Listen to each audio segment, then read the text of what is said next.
Hello, welcome back to Vanessa's podcast, and I hope you enjoy this song from Gabby Barrett. She is the number one in the highest chart global nomination right now. Great song.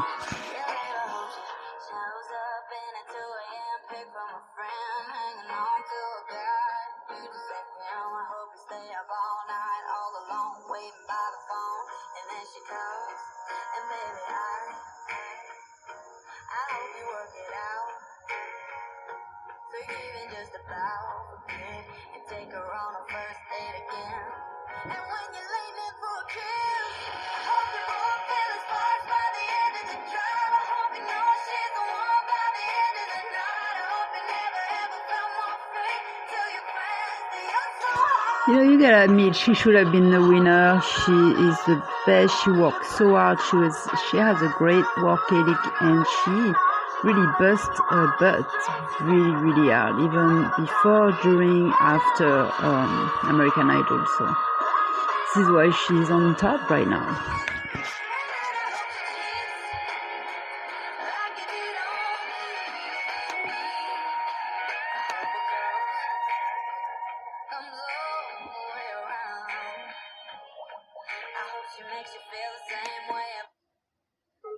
And today I have a great guest. His name is Rodney Daut.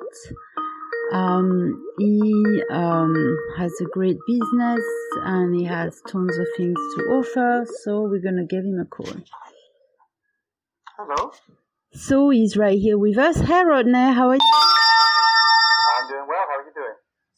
Doing wonderful. So you're here today because you have some great offers and great service. And you want to tell us about what you do and what you have to offer to our listeners? Awesome. Yeah, well, I'm the author of the Compelling Offers Blueprint, and basically what I do is I help people create compelling offers that keep their practices full. So how do you do that exactly? Give me an example. That's a good. All right, so that's a good question. So what really good example is a husband and wife team that I worked with almost 20 years ago. They had a really fantastic methodology for helping people change their emotions and behavior. They had wonderful testimonials, people who've had all sorts of fantastic changes, yet they had a hard time filling up their practice. And I actually really loved the work that they did, and I thought it was a shame that they couldn't get more business. So what we did is we figured out, well, what are some results you can provide? I mean, changing behavior and emotions, that's okay, but it's very broad. So what's some specific results? So we came up with a list, and one of the things they loved the most from the list was fear of public speaking. Mm-hmm. So I helped them design a service to overcome fear of public speaking. That's a specific result.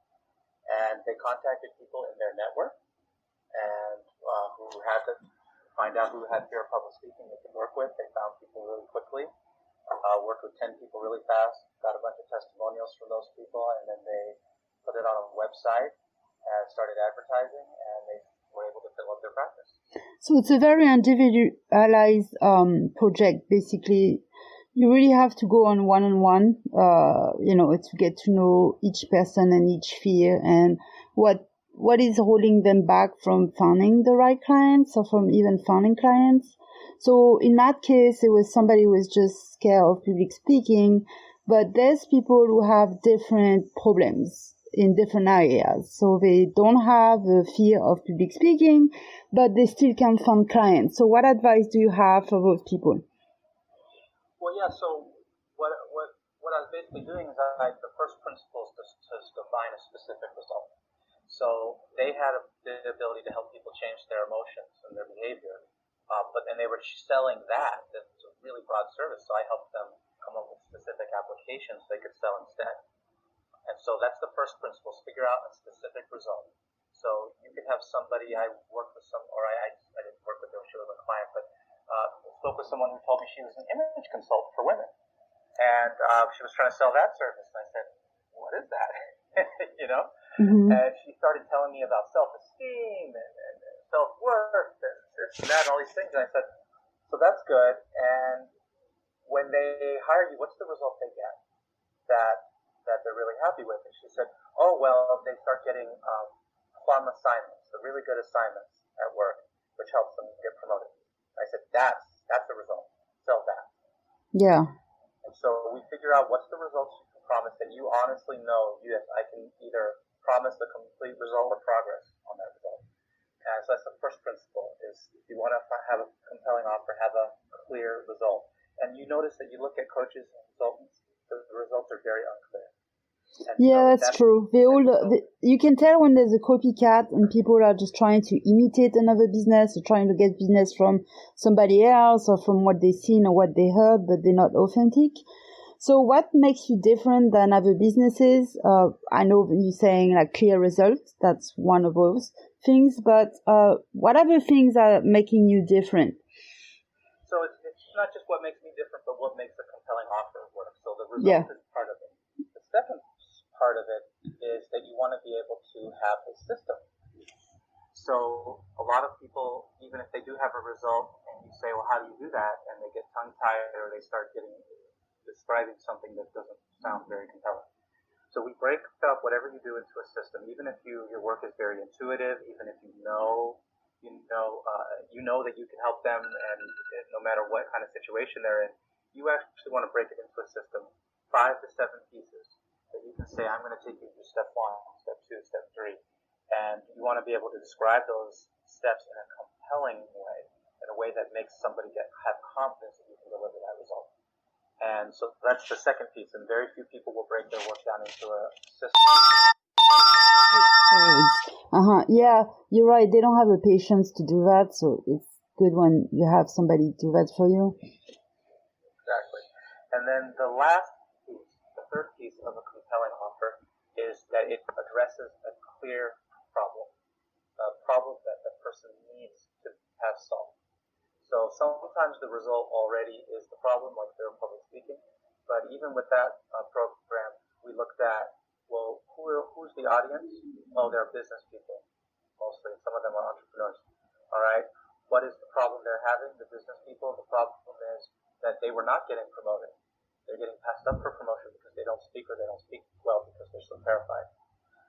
The entrepreneurs, what was their problem? Their problem is I'm not getting out there to promote my business. My business is suffering. So each audience had a different problem. And if you address that problem, not just the result of the problem and the system, now you're cooking. And now people really nod their heads when you describe your offer. Yeah, I see. That does sound compelling. So how would you approach someone that maybe doesn't know they need your help? So I never work with people who don't know they need my help. That so happens. I'll tell you, what I do is I give presentations, I create content, and that gets people intrigued. And I'll have like an article on how do you create a compelling offer. Mm-hmm. Someone goes, ooh, that's really interesting. And I say, well, here's how to contact me. Get on my email list. Let's get on a phone call from that. So I don't convince people to meet me. They convince themselves when basically the best way to sell is to educate people. So if you teach people something of value, well, now who are you in their mind? You're an expert. You're someone who's trusted. And maybe the first time you teach them something, they're really excited and want to learn from you. Maybe it takes 5 things that you teach them before they say, oh, I need to work with this person. So, in fact, I met someone in January. She asked people to do a presentation for her group. And it was funny. I didn't feel like the group seemed to be happy with the presentation. She was floored by it. A few months later, she said, I have to work with you. Wow, that was quick. Yeah. Yeah. So it's just I don't convince you. I'm sure you do discovery calls. Yeah. With people, and you find out their goals and obstacles and that, and then you make your offer eventually at the end. But ultimately, they know. I believe every single person knows something that they need. They may not know the system they need, but they know what their needs are. They know, oh, I'm not getting enough clients. They know something is not completely working. Exactly. Something's missing. So you always need to address that. If you're addressing a problem, anyone who has that problem is going to start paying attention. People who don't have that problem may decide not to pay attention. Yeah, and I think that people who do achieve, their goals, go after fixing their problem. So first you have to acknowledge that you do have a problem. Second, you have to go after, and then you have to take chances, and you have to stop hesitating. I think there's a lot of people hesitating when it's like, should I get that or should I not get it? And so there's a lot of those, and then you have to convince. I mean, I know you're saying you don't have to convince them, but you have to prove to them that, the new system works. Right, and the thing is in any sales process, you should always expect objections. Mm-hmm. And objections are a gift, because if the person objects, that means they're interested, but you have to solve that but. Yeah. They say, I'm interested in this, but I'm not sure it's going to work for me. Okay, so let's explore that. Maybe there's something we can do about that can give you confidence that this can work for you specifically. Or they say, gosh, I've seen so many offers, and none of them work. They all promise something didn't work. Mm-hmm. Oh, okay, so that's good to know. Okay, so what was it about those offers that didn't work? Okay, now I can show you how I don't have that same flaw in my program. So to me, if someone objects, that's wonderful. Now, if someone says no without objecting, that's not good, because that means I must not have done something, or the person really knows this doesn't fit them. Mm. And I didn't figure that out ahead of time. Oh, I have a full practice. Well, then I offered you the wrong thing then, because yeah, obviously. I wouldn't offer you how to get more people in your practice if you already have that. So if you have a mismatch between your offer and what that person's needs are, then for sure you won't get it. But of course, if someone has a full practice, I want to find out, well, what are the things you want to change in your business? And they say, I work too many hours.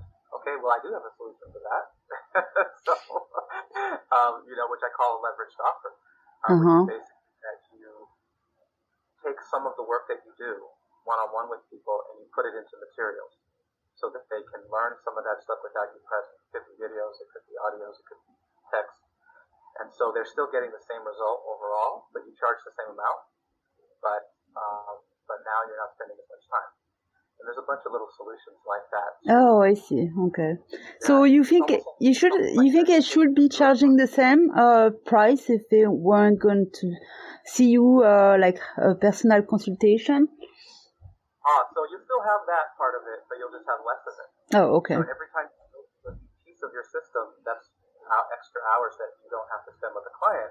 But they pay the same amount as long as you get delivered the same result. Okay. I get it. My clients do, you're charging people for a result. You're not charging people for your hours. We want to get out of that mindset of hourly employee, right? Mm-hmm. You're charging for the project. Let's get this project. Let's get this thing learned. Let's get this change happening. And then you end up creating a situation where you can keep raising your fees, because the more evidence that you have to support that you get that result, the more juicy it is for people. The more they believe it, the more they want to be a part of it. Yeah, and when you engage into something, usually once result, that's why you're there. So that will make sense. Yeah. And so how do they find your articles? Like, how do they come across your article? Where do we find them?